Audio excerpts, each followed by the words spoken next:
पूरी तरह से बर्बाद हो चुकी टाटा मोटर्स महज कुछ सालों में भारत की one of the largest vehicle manufacturer कैसे बना।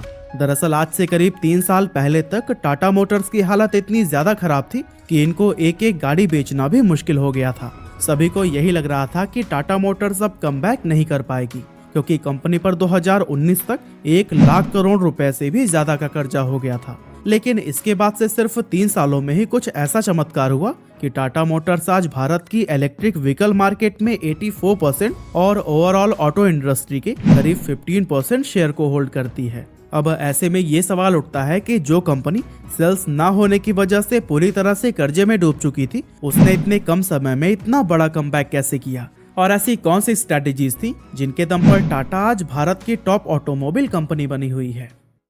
तो दोस्तों, टाटा मोटर्स की बिजनेस स्ट्रैटेजीज और कमबैक के बारे में बात करने से पहले हमारे लिए ये जानना जरूरी है कि इस कंपनी के साथ 2019 से पहले आखिर ऐसा क्या हुआ था कि ये कंपनी इतनी बुरी तरह से फेल हो गई थी। Reason behind failure. दोस्तों, यूं तो टाटा मोटर्स को आज से 77 साल पहले 1945 में फाउंड किया गया था, लेकिन पैसेंजर व्हीकल मार्केट में इसकी शुरुआत साल 1991 से मानी जाती है, क्योंकि इसी साल टाटा ने अपनी पहली एसयूवी टाटा सिएरा को लॉन्च किया था। साल 1991 से 2008 तक थोड़ी ही सही, लेकिन कंपनी ने सक्सेस देखी।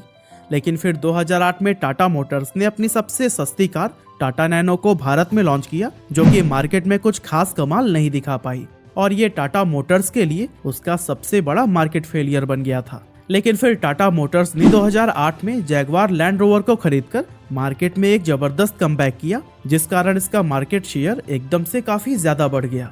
लेकिन इनकी ये सक्सेस भी सिर्फ साल 2019 तक ही जारी रह पाई थी। एक्चुअली जैगवार और लैंड रोवर का बिजनेस मेनली चीन और यूरोपीय देशों में था। अब हुआ ये कि एक तरफ तो चीन ने इंपोर्ट पर 25% तक का टैरिफ बढ़ा दिया, और साथ ही JLR की कार्स में कुछ टेक्निकल एरर्स आने की वजह से साल 2017 में कंपनी को 1 लाख से भी ज्यादा व्हीकल्स वापस मंगवाने पड़े थे। और यही वजह थी कि JLR, जो सिर्फ चीन से ही 33% का रेवेन्यू टाटा मोटर्स को दे रही थी, ये रेवेन्यू 2017 में घटकर सिर्फ 10% रह गया। और दोस्तों, चीन के अलावा यूरोपियन देशों ने भी डीजल व्हीकल पर टैरिफ बढ़ा दिया और इलेक्ट्रिक व्हीकल को प्रमोट करने लगे। लेकिन JLR के 90% व्हीकल डीजल वेरिएंट के थे, जिसकी वजह से टाटा मोटर्स को JLR की कार्स बहुत कम प्राइस पर बेचनी पड़ी। और दोस्तों, JLR के इसी मार्केट फेलियर की वजह से ही टाटा मोटर्स 1 लाख करोड़ रुपए के कर्जे में डूब गया था, और भारत में भी इनका मार्केट शेयर घटकर सिर्फ 3% रह गया था। नौबत तो यहाँ तक पहुँच गई थी कि मार्केट में टाटा मोटर्स के पूरी तरह से शट डाउन होने की बात होने लगी थी। लेकिन फिर अगले ही 2 सालों में टाटा मोटर्स ने ऐसा कमाल किया कि कंपनी का शेयर 3% से बढ़कर सीधा 15% के करीब पहुँच गया, और इलेक्ट्रिक व्हीकल मार्केट में तो कंपनी ने 82% का मार्केट शेयर कैप्चर कर लिया था। असल में टाटा मोटर्स को ये सक्सेस ऐसे ही लक से हासिल नहीं हुई, बल्कि इसके पीछे भी कई बड़ी बड़ी और अहम स्ट्रैटेजीज का रोल रहा है। तो चलिए अब बात करते हैं टाटा मोटर्स की उन 5 मुख्य बिजनेस स्ट्रैटेजीज के बारे में, जिनके दम पर टाटा मोटर्स ऑटोमोबाइल सेक्टर में कमबैक कर पाई है। Number 1, removed old vehicles from the market. दोस्तों, साल 2020 में जब भारत में कोविड-19 हिट हुआ और कंप्लीट लॉकडाउन लगाया गया, उस समय कंपनी की सेल लगभग ना के बराबर हो रही थी। कंपनी ने इसी समय का फायदा उठाया और कुछ ऐसे कदम लिए जिससे कि इस कंपनी की टोटल सेल एकदम से बढ़ गई। दरअसल कंपनी ने इनोवेशन और सेफ्टी पर जोर दिया, और उसके लिए उन्होंने सबसे पहले अपने सभी पुराने मॉडल्स जैसे सुमो, जेस्ट और बोल्ट वगैरह को मार्केट से धीरे धीरे हटाना शुरू किया। अब जब कंपनी मार्केट में नए मॉडल जैसे नेक्सॉन, अल्ट्रोज, हैरियर और टाटा पंच के साथ उतरी, तो फिर इसकी सेल एकदम से बढ़ने लगी। अब अगर हम 2020 के टोटल सेल्स डेटा पर नजर डालें तो पता चलता है कि अकेले नेक्सॉन की सेल 1 लाख कार से ज्यादा रही थी, और उसी के साथ ही अल्ट्रोज की टोटल सेल 69,000 के आसपास रही। इसके बाद से 2021 में टाटा पंच को जब मार्केट में लॉन्च किया गया, तो फिर अगले 2.5 महीनों में ही इसके 20,000 नई गाड़ियां सेल की गईं। इस तरह से मार्केट में नई नई गाड़ियां लॉन्च करने की यह स्ट्रैटेजी टाटा मोटर्स के लिए सच में काम कर गई। Number 2, vertical integration. दोस्तों, जब मार्केट में इलेक्ट्रिक व्हीकल लॉन्च करने की बात हुई, तो मारुति सुजुकी जैसे बड़ी कंपनी ने भी रिस्क को देखते हुए 2025 से पहले तक कोई भी इलेक्ट्रिक व्हीकल लॉन्च करने से साफ मना कर दिया, क्योंकि उन्हें पहले इंडियन ईवी मार्केट को प्रॉपर तरीके से जानना था। और ऐसे ही बाकी सभी कंपनियों के सामने भी इलेक्ट्रिक व्हीकल मार्केट में न उतारने के अपने अलग अलग रीजंस थे। जैसे इलेक्ट्रिक व्हीकल का डिजाइन कौन बनाएगा, चार्जिंग स्टेशंस कैसे लगेंगे और बैटरी कहां से इंपोर्ट होगी। लेकिन टाटा मोटर्स के पास इन सभी प्रॉब्लम का सलूशन पहले से ही मौजूद था। दरअसल कंपनी ने जब इलेक्ट्रिक व्हीकल बनाने का फैसला लिया तो इन्होंने ये सारे काम खुद करने की जगह पर टाटा ग्रुप की उन अलग अलग कंपनीज को सौंप दिए जिन कंपनीज की इन अलग अलग कामों में एक्सपर्टीज है। फॉर एग्जाम्पल टाटा मोटर्स ने चार्जिंग स्टेशन बनाने का काम टाटा पावर को, सॉफ्टवेयर बनाने का काम टीसीएस को और बैटरी बिल्ड करने का काम टाटा केमिकल्स को सौंपा हुआ है। और इस तरह इस स्ट्रैटेजी से टाटा मोटर्स की ईवी के लिए आउटसोर्स डिपेंडेंसी पूरी तरह से खत्म हो गई और टाटा अपनी ईवीज का पूरा प्रोडक्शन खुद कर पाता है।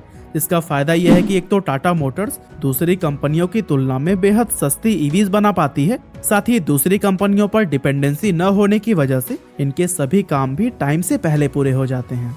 Number 3, proactive approach. दोस्तों, टाटा मोटर्स की टोटल सेल्स में हुए इस पॉजिटिव चेंज का एक बड़ा रीजन इनकी प्रोएक्टिव अप्रोच भी है।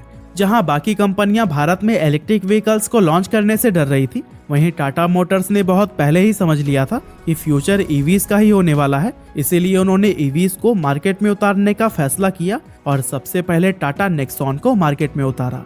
टाटा नेक्सॉन टाटा मोटर्स के लिए इतनी बड़े सक्सेस रही कि आज पूरे इंडियन ईवी मार्केट में अकेले टाटा नेक्सॉन का शेयर 64% है और इसी की ही बदौलत आज टाटा मोटर्स ने ईवी सेक्टर के 84% हिस्से को अपने कब्जे में लिया हुआ है। इस तरह से टाटा मोटर्स ने ईवीज बनाने का जो रिस्क लिया, यही प्रोएक्टिव अप्रोच इनके लिए सबसे ज्यादा फायदेमंद साबित हुई। Number 4, vocal for local. दोस्तों, टाटा मोटर्स की इस सक्सेस में वोकल फॉर लोकल ट्रेंड का भी एक बहुत अहम रोल रहा है। दरअसल 2019 में जब कोरोना वायरस आया तो उस समय भारत में बहुत से चाइनीज प्रोडक्ट बैन कर दिए गए और स्वदेशी प्रोडक्ट्स को बढ़ चढ़कर प्रमोट किया गया, जिसका सीधा असर भारतीय कंपनियों को हुआ। इस कैंपेन की वजह से लोगों ने विदेशी प्रोडक्ट्स, खास करके चाइनीज प्रोडक्ट्स का बायकॉट किया। और यही नहीं, किया और हुंडई जैसी बड़ी कंपनियों ने जब कश्मीर सॉलिडेरिटी डे सेलिब्रेट किया और पाकिस्तान के सपोर्ट में ट्वीट किए तो उनके ऐसा करने की वजह से भारत के लोगों ने इसका जमकर विरोध किया और ट्विटर पर बायकॉट किया और बायकॉट हुंडई जैसे हैशटैग ट्रेंड हुए। और इन सभी चीजों की वजह से विदेशी कंपनियों की सेल भारत में गिर गई और इसका सबसे ज्यादा फायदा भारत की होम कंपनीज टाटा मोटर्स और महिंद्रा को हुई। Number 5, differentiation. दोस्तों, पहले जहां इंडियन कस्टमर अपनी जेब और माइलेज को देखकर ही गाड़ियां खरीदते थे, वहीं आज की बात करें तो अब लोगों की पर कैपिटा इनकम और आदतें दोनों बदल चुकी हैं और लोग अब माइलेज व कीमत से ज्यादा लग्जरी और सेफ्टी को ध्यान में रखकर गाड़ियां खरीदने लगे हैं। लोगों की सोच में आए इस बदलाव का सबसे बड़ा श्रेय सोशल मीडिया कंटेंट क्रिएटर्स को जाता है। असल में हुआ ये कि पिछले कुछ सालों में बहुत से क्रिएटर्स ने सोशल मीडिया पर टाटा कार्स की build quality, crash test, accident और सेफ्टी को लेकर वीडियोस डालने शुरू कर दिए। अब लोगों को ये कंटेंट भी पसंद आने लगा, जिससे टाटा का फ्री में एडवर्टाइज हुआ और सोशल मीडिया पर इन वीडियोस ने लोगों के लिए प्रोडक्ट रिव्यू का काम किया, जिसके चलते लोगों का टाटा की गाड़ियों पर भरोसा बढ़ गया और लोग बेहतर सेफ्टी को अपनी फर्स्ट प्रेफरेंस मानकर टाटा की कार्स को खरीदने लगे। और इस तरह से टाटा मोटर्स की सेल्स सिर्फ 3 सालों के अंदर ही इतनी ज्यादा बढ़ गई। बाकी आज की हमारी इस वीडियो में बस इतना ही था।